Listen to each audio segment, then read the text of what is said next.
Today we're going to log into our LilyPad for QuickBooks application and go through the Estimates module.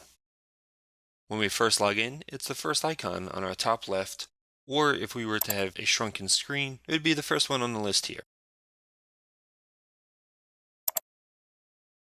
So here we can see in our estimate screen, defaults to all of our open estimates.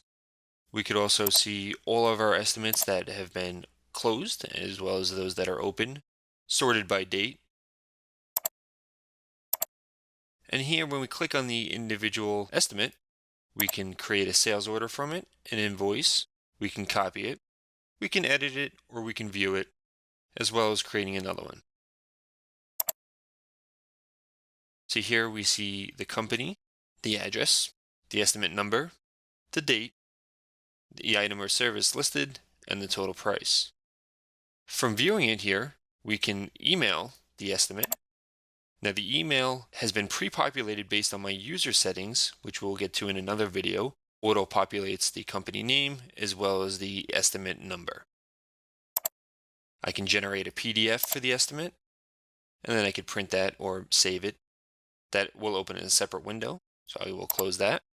And I can print it as well, and that will print to my default printer on my server, or I can change to a selected printer on my network.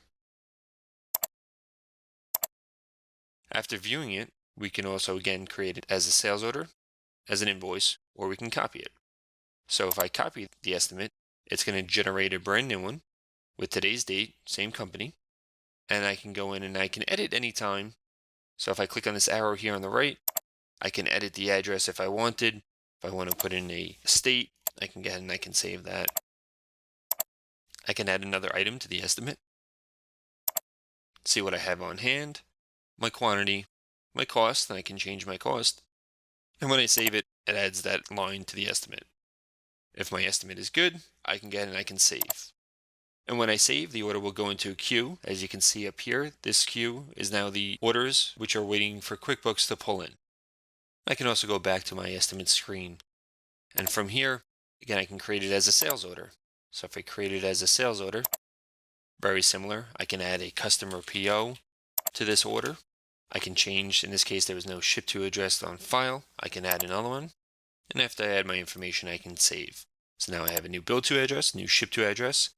Again, I can add a new item to this estimate. Now that I'm creating it as a sales order, I can change my cost, see what I have on hand, save.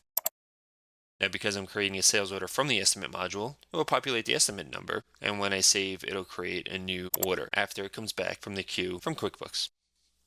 In the search bar here, I can start narrowing down by searching for a specific estimate. And again, right from here, I can also create it as an invoice. Very similar to what we just saw on the sales order module, but rather than creating it as a sales order, it would save it as an invoice. And the last thing we can do with an estimate when we click on it and we click edit is we can go and we can mark the estimate as closed and we can save it. And that is the estimate module of LilyPad for QuickBooks. Thank you.